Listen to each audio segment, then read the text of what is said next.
it's a ticket talking Mazda for the biggest. That's a comma and a comma and a comma. Gotta get it. And it's a ticket talking Mazda for the biggest. That's a comma and a comma and a comma. Gotta get it. I'm a comma and a comma and a comma. Gotta get it.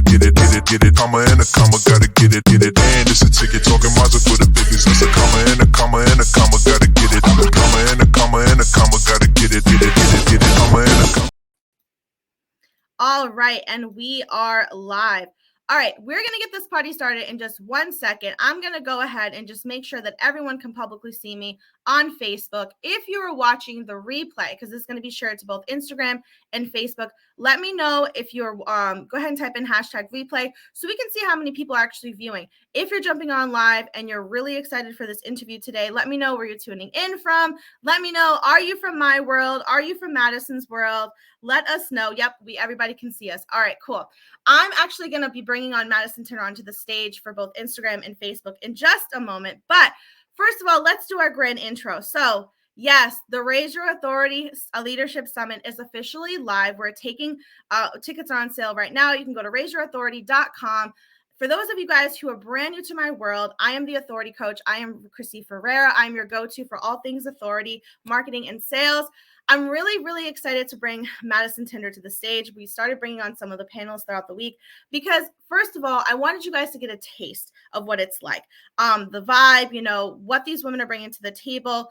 And I feel like, I've joined so many summits and so many conferences, and unless you've actually paid to work with somebody or actually been in the room with somebody, you don't really know if you actually connect with them. So I wanted to bring them to the stage to, see who exactly you're going to be excited to join, because it's going to be a 5-hour event, right? We want to see which panelists you're really excited to meet and greet and ask questions. So I'm going to go ahead and bring Madison Tinder to the stage. But before I do, for those of you guys who do not know who Madison Tinder is, you can go ahead and find her on Instagram. That's where she primarily hangs out, at Madison Tinder.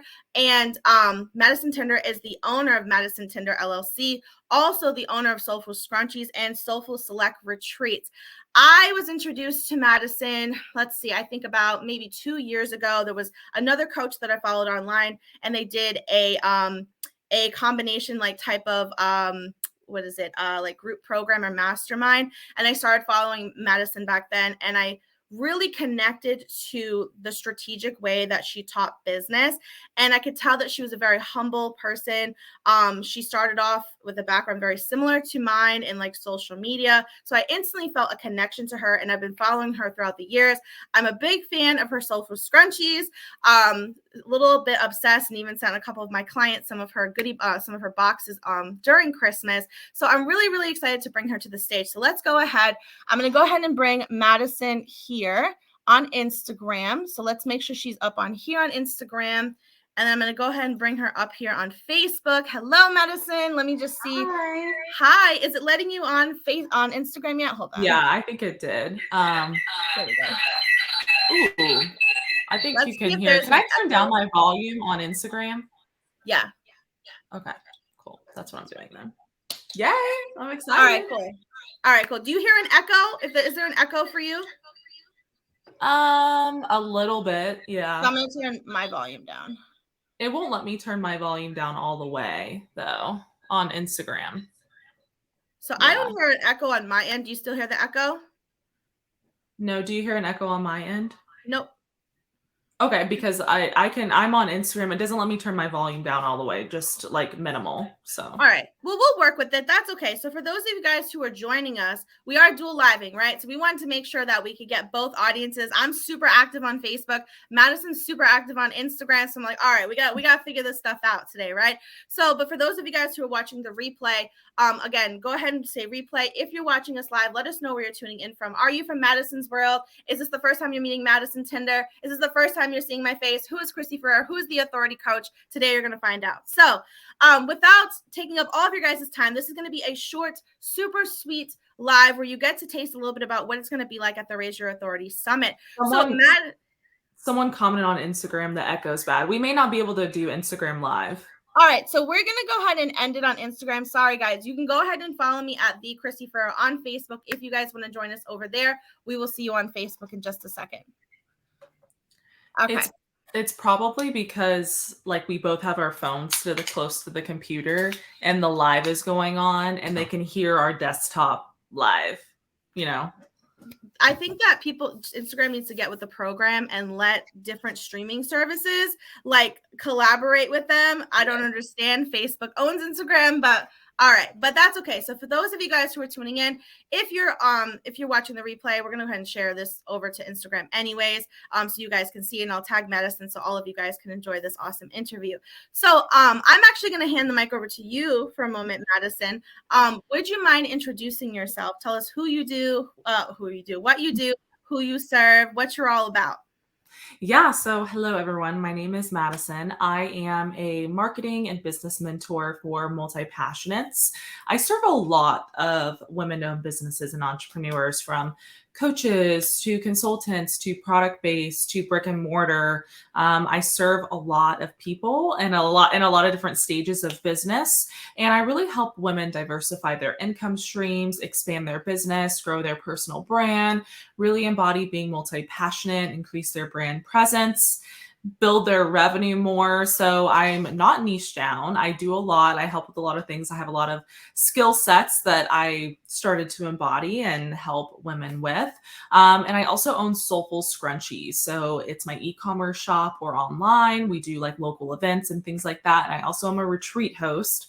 I host retreats in the US called Soulful Select Retreats. I'm actually about to host my last one for this year in January. I know it's only January, but I'm getting married this year and want to keep my travel to a minimum and enjoy the wedding process. And I also have a podcast called Multi-Passionate Conversations. So first of all, I want to say, for those of you guys who are listening in, I know you're thinking to yourself, oh my gosh, that's a lot. This girl is busy, right? And I know you are. So let me ask you this question, because I know that a lot of people have a little bit of a hard time with this. And I know this is something that you specialize in, but how have you been able to, one, add in, what would you say has been the biggest learning curve when it comes to adding in multiple streams of income in your business, and making sure that, when you are spreading your time, that you're not completely like spreading yourself completely thin, where you are able to give an equal amount of like time to each one, and specifically the one that you are bringing in the most income and what you're most passionate about. I know that was a very long question, but I would love to hear your perspective. Yeah, I do get this question a lot. I would say time management and support is number one. I always say that if you're someone who is multi-passionate and maybe you want to be a serial entrepreneur or dip your hands in multiple passions, that you have to simplify and shed some things. So, for example, my coaching and consulting business was really like number one for a while. And before I started doing other things, and when I started the second business, I was like, I have to simplify some things in my coaching business, like simplify my offers, maybe not have as many, like maybe turn something evergreen. Like I really have to simplify, because what that does is allow me more time to expand into other things. So maybe instead of taking so many one-on-one clients, I do a one-to-many program, right? Things like that. So simplifying in areas that you can to make room for other passions and other things you want to do. Time management is big, just like making sure that, I'm staying on top of my schedule, like I'm being really disciplined in the areas that I need to work on, right? So time management is going to be huge. And that looks different for everyone's, because someone may be a mom, or, have to pick their kids up from school, or maybe they have a second job or something like that. Like it's really not like a one size fits all time management. And a lot of my clients find their own jive with it. And then support, like you have to hire support. Like it's just very crucial. Like even if you start small with like a local intern, right? Or a virtual assistant, and you can like work your way up. I do personally have a lean team, and my philosophy around hiring is I hire people who have a diverse skill set like me, who can help me with my multiple endeavors and businesses as well, and not just one. So that's kind of what I turn to as well. So simplifying time management and hiring support has really been key for me. I think one of the things that I got from this too was like, yes, I wrote down simple, support, keeping it lean, but also discipline, I think was a really big thing, because obviously we all know that being an entrepreneur, being a business owner, managing a team, managing clients, because managing clients is a whole nother thing. It can become a little overwhelming. And then there are days, I'm sure, that we wake up and we're just like, how do I get myself to kind of get through this day, right? We have to be almost like self-motivated. It's not like a regular job where you have someone looking over your shoulder all the time. So being disciplined, and that's why I think having the support is super important. Everyone says coaches need coaches, mentors need mentors. And it's not just about like having one for the sake of having one. It's literally because I think we all need somebody slightly looking over our shoulder, because staying disciplined isn't always the easiest. Staying motivated isn't always a thing, especially when you're managing multiple different companies. That's a whole nother thing, because you're putting your hat on. All right, today I'm business coach, putting my hat on. Today I am the e-commerce business owner, putting my hat on. Today I'm hosting a podcast, right? And it's without burning yourself completely out. I would love to know, you call yourself a multi-passionate coach, right? Can you dive into a little bit why, like, what really drew you kind of going that avenue? Because I know that's a big thing that you talk about a lot on Instagram. And I personally know some personal things about, why you like to do that. But I would love for you to share, why did you kind of make that shift, that focus in your business? Yeah. So I made that pivot at the beginning of 2022.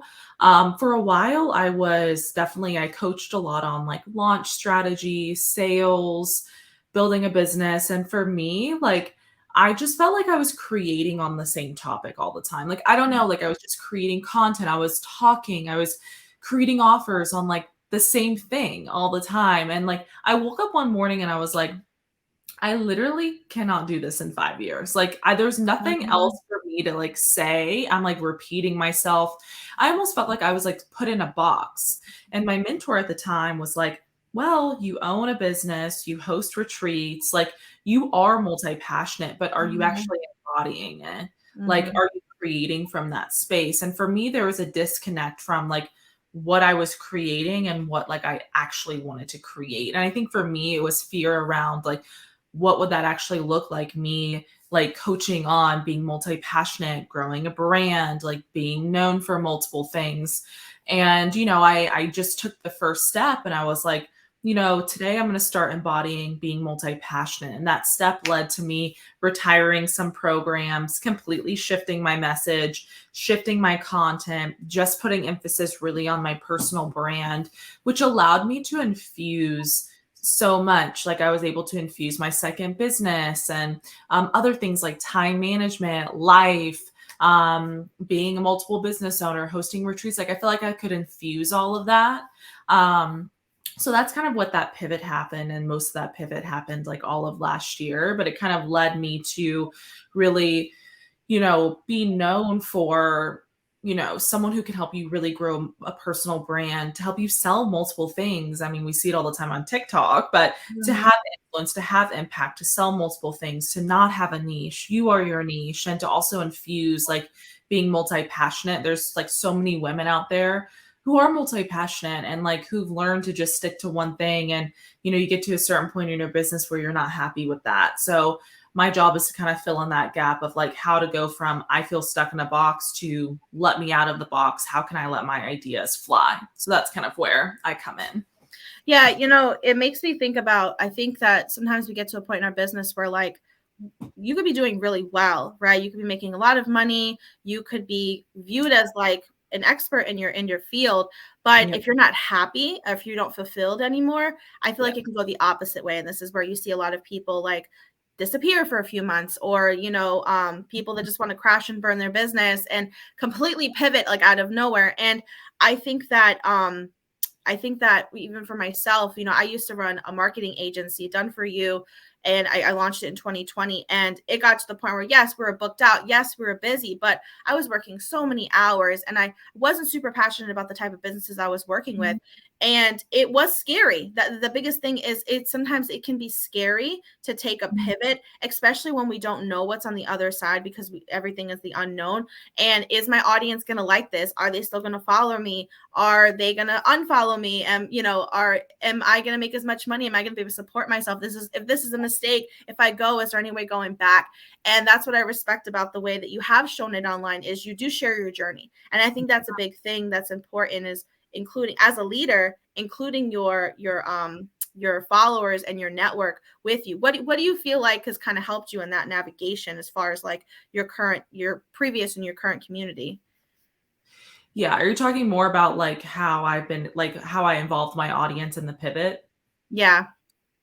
Be honest. Like, okay, so I was on a podcast the other day, and me and her were talking about personal brands, and we talked about growing a personal brand. We talked about two types of people in your audience. Someone who like really, and is your client, loves to buy your offers, like, is always involved, and someone who's just there because they love you and they're your ride or die, Mhm. just are there for your brand, right?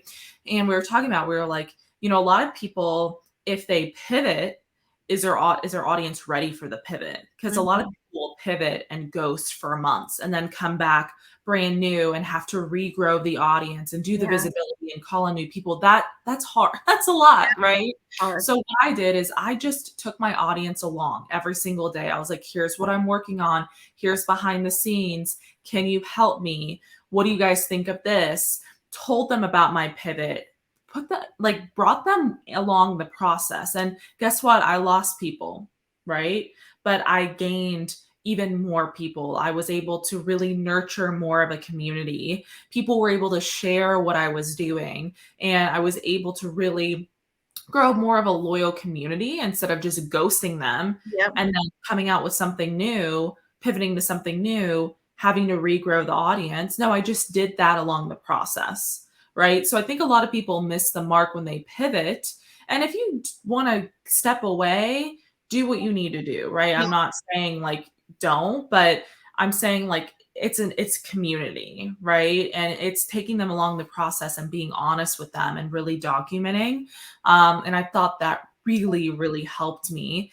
And a lot of people will be like, well, if I pivot, will I confuse my audience? And I was like, you will never confuse your audience if you take them along your journey. Your audience is smart. They're not dumb. So they'll know what's going on, right? So it's just making your community part of your moves at the end of the day. I think that shows like true leadership, and that you care about your community. And I think that that's one thing that people actually do care. When you're following somebody, you've bought their programs or you've just been, watching them for a while, thinking about working with them. The more humanized you are, I think, as a business owner, even like, sometimes we try to separate ourselves from like our, like being a CEO and, do I want a personal brand? Do I want to just represent my brand? Right. But I think the more humanized you make the experience, the more loyal your audience is going to be through every single journey that you make. And this is one of the reasons why I wanted to even create this summit, was because I wanted to show like everyone who joins that there is no one way to getting to your six-figure, multiple six-figure, seven-figure. You can pick one idea and grow with it. You can pick three ideas and expand and pivot and change your mind. You are allowed to change your mind. That is the biggest thing that I've had to remind myself, is just because you say, oh, this year you said you were going to set to do this. If in March you decide I want to do something completely different, you get to choose. And that's the greatest thing about being a business owner, entrepreneur, is that it's your choice. You don't have to just stick with it. You get to pivot, but be honest and bring your audience along the way. I love that. That actually kind of helps me segue into my next question is there a certain place in your business, over the past few years where, especially when you really like signified yourself as a multi-passionate coach, at what point do you feel like you've been able to position yourself as an authority in your industry? Yeah, so I think for me is when I started embodying all the skills and knowledge that I had and creating from that, I pictured myself as an authority, because I think a lot of people hold themselves back from creating more from their skills, their passions, and their knowledge. Like, I talk to a lot of people who, like, they have so many skills outside of what they're currently doing that they want to Mhm. use, but they're not. And I'm like, why? Right? I think it's amazing to have a diverse skill set, which all of us do, but not everyone embodies and shows. So that's really, I've always, to me, felt like an expert and authority from the beginning, from a mentality wise, like really kind of stepping into that person. And, when I was doing like more like launch programs and sales programs, like, I picture myself as an authority because I was getting my clients great results. I was getting great results from myself. And a lot of that was I was missing a void. I always felt like I was missing something because I knew I was not fully destined to do that.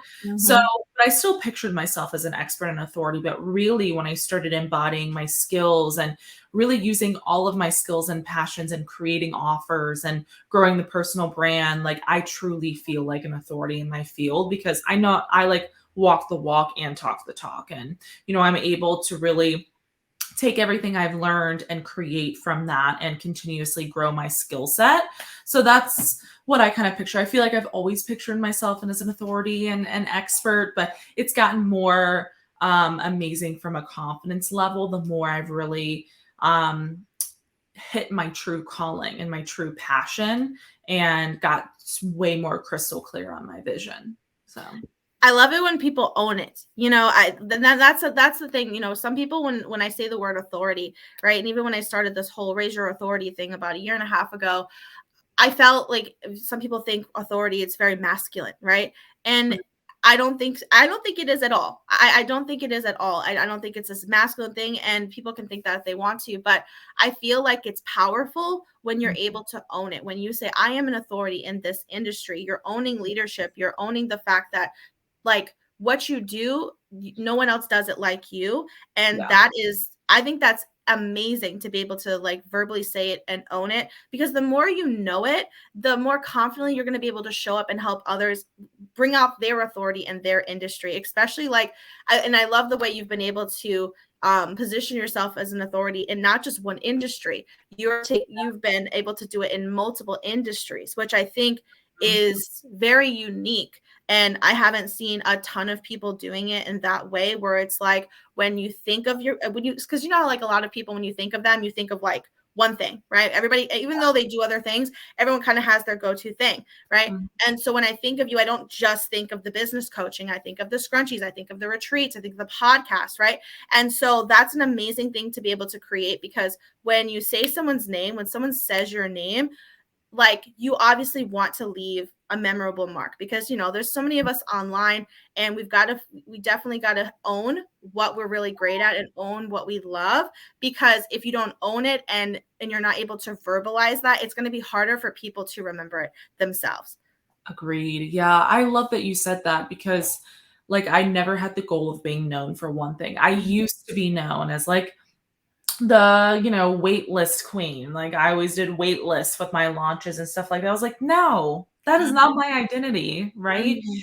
And I've really created content and opened up the conversation around why do I have to be a specialist on one thing when I can be a specialist in multiple things? And people aren't going to hire me because they know me for one thing, right? They're going to hire me for me, right? And how I'm able to infuse my skill set and my knowledge and my passions into everything that I do, right? And it's just helps my clients with me having broad knowledge. It helps me create more. And so many people online, like I had a DM conversation with someone today. I actually wrote an email about it too, about how she messaged me. She was like, I was taught to just be known for one thing and to do one thing, but I'm so much more. Like Mhm. I have so many skills and I'm going to start owning it, right? And I think that's so powerful, and that's like the first step in the right direction. And there's a Mhm. lot of great creators and entrepreneurs, and I can think of ones off the top of my head who create more from their skills and passions. And when I think of them, I don't think of one thing, right? But there's a lot of people I think of, and I think of one thing who could be known for more Yeah, things. And if you want to be known for one thing, that's completely fine. exactly. Yep. Yeah, do your thing. But I don't. At the Yeah, end and of no, and I love that and own that. Like that's amazing. So two things I want to say real quick. One thing is when a person that always comes to my mind, because everyone knows who she is and she's like one of my favorite people. I don't know her personally, but I want to one day, is Rihanna. Rihanna yeah. is a great example of a multi-passionate type of authority figure. Okay. So she is someone who started off as the Pondy Replay girl, right? A lot of people knew her as a woman. She's like this new singer from Barbados, right? Like that was what she became known for. It was great. She positioned herself as an authority in that way. Then she slowly started to change her identity a little bit online. She became more of this edgy type of person, right? We've known her for collaborations with different artists, right? So then she kind of built her authority in this new light. Then, as we all know, Rihanna is like a self-made billionaire. So like she is now known for Fenty makeup, Fenty Savage like underwear and garments, right?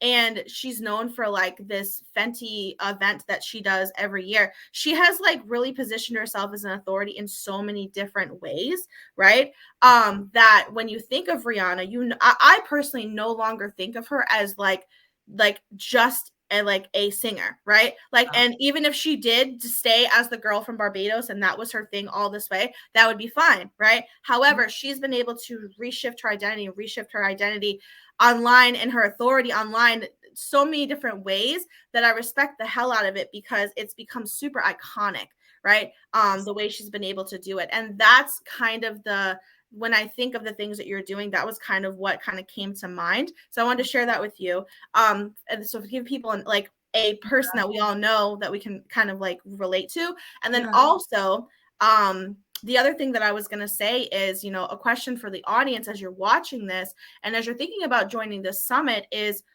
think about what do you want to be known for? Like in what area do you want to be the authority in, or areas? Is what you're currently doing, like you said earlier, I don't see myself doing this in 5 years. Is that the area that you want to expand on? Are there other ventures that you've been a little afraid to pivot to? We challenge you on that. And that's one of the reasons why I want to invite you to the summit on February 1st. So you can meet Madison Tinder, you can meet other women on the panel who are authorities in multiple different industries. They've built their businesses from completely different places and have pivoted. And I want to show you that there is no right or wrong way to do it. There's no one way to do it. And I want you to be able to learn from experts in different industries so that way you can walk away feeling like, all right, I'm ready. I'm ready to position myself and the importance that it has. Because I will ask you one more question, Madison, as we tie this up. What do you feel like has been, why do you feel like positioning yourself as an authority in your business? Like, why do you think that's so impactful for your business? Like, why do you think it's so important? I think just a lot of it comes from like a confidence perspective and an owning it perspective, because especially being online business owners, like we are content creators. We have to show up, create content, serve our clients, create products and services, grow our personal brand. And if we're not confident that we're an authority or an expert, like it's going to be hard to grow a business, right? It's going to be hard to grow trust with your audience. And I think really building your authority and building your credibility and showcasing your expertise is what's going to build trust with your audience, is what's going to get them to trust you, to purchase from you, to be a lifelong customer, to grow your brand more, to have a great reputation, right? And all of that starts with owning it, right? Because we all start somewhere at the end of the day, right? And it starts with increasing your skill set, educating yourself, documenting behind the scenes with your community, like growing a loyal community and being the expert and really owning it. And it all helps with that trust. And that trust is a key factor if you're wanting to really grow the business side, increase the revenue, sell what you want to sell, because you can't sell without trust, right? And trust comes from owning it, talking about your accomplishments, your expertise, educating, really getting involved with your community. So that's why I believe it's super important. I love that. I just shared a post earlier today and it was something about like, respect is earned and so is trust. It's not an overnight process. It takes time, and authority is built. So, and they go simultaneously. It's not one or the other. I'm an authority or I'm someone you can trust. It's both.